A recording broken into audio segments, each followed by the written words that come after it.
Mày thích kiểu đéo gì ấy? Hả về mày chưa? Lúc nó yêu yêu nên chọn nhẹ chê, giờ yêu yêu ôi rú rõ, cho lo sa yêu cho cái rong như chỉ mong cái liều.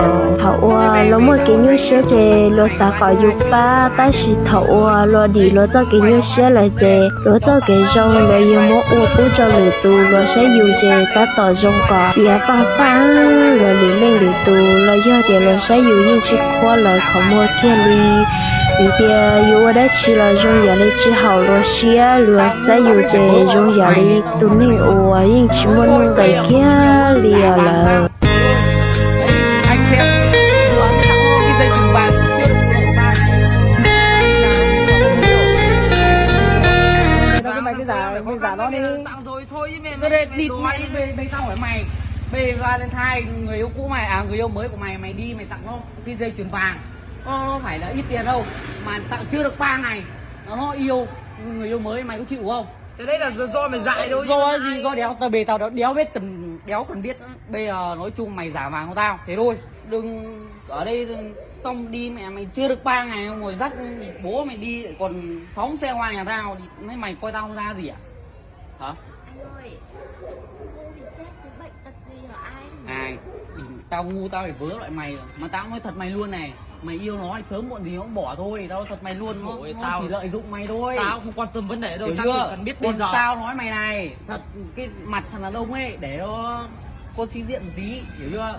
Chứ đừng để con gái nó lừa sĩ diện. Mày mới là đứa hèn đấy, bây giờ mày tặng nó rồi xong bây giờ mày qua ra mày đi đòi nó thì cái sĩ diện mày để ở đâu? Bây giờ mày đòi nó. em hỏi anh nhá, ví dụ như em tặng nó cái dây chuyền vàng đi mà trước đấy ở tầm có tháng đi em trả lời em đây em mới tặng nó xong chưa nổi 2 ngày bên nó đi theo người mới thì em hỏi anh có chịu không? Mày chén chưa?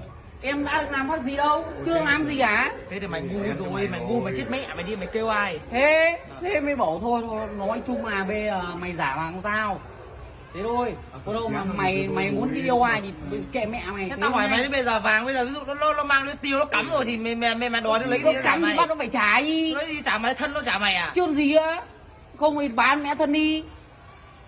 Ôi còn đâu tao nói trước thế thôi, còn đâu mày không giả vàng tao mày đừng có đi thế thôi. Còn mày thích gọi ai gọi lên đây, tao cần hết. Đến đây làm gì ở nhau thì làm. Mày đừng có nói làm gì nhau thì làm. Tao thật đây trước cổng mà tao chả sợ gì đâu, hiểu chưa? Có đâu tao nói thẳng mày luôn, mày không trả mày xác định đi. Này, thật đùa rồi, không bao đòi ở đâu. Ngu bao nhiêu lần thì vẫn thế, không lớn được tí nào à? Ngu vẫn mãi là ngu thôi. Chả có thằng nào đòi tiền của gái chia tay đâu anh ạ.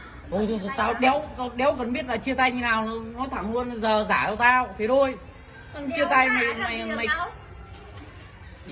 tao đéo cần biết, mày không giả mày đừng có đi đâu cả thế thôi. Mày đứng đây làm gì với tao? Ê, mày cứ đứng đây. Hỏi tao mà lấy. Nhắm vào lấy được thì lấy đi. Mày đứng đây xong mày lấy luôn đấy. Không hợp chia tay thế thôi. Ăn nó đéo gì phải nói.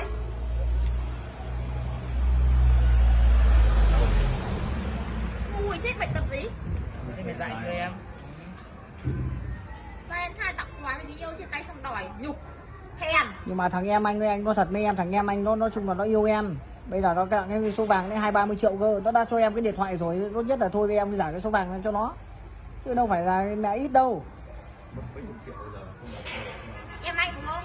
Đúng rồi, em anh ấy. Tự nguyện tặng quà cho em chứ em không đòi. Thì lấy tư cách gì mà Nó đòi tự nguyện em? nhưng mà nó bảo là nó, trước khi mà nó yêu em 2-3 hôm nhưng mà em bảo là em yêu nó, bây giờ em đòi phát em chia tay, bắt đầu là em hôm sau em đi có bạn trai mới thì nó tức thì nó phải đòi quà chứ. Thôi, có gì đâu. Nó tức nó phải đòi quà chứ. Thôi đéo có nhiều nữa, giờ giả tao. Nó bảo đéo giả rồi.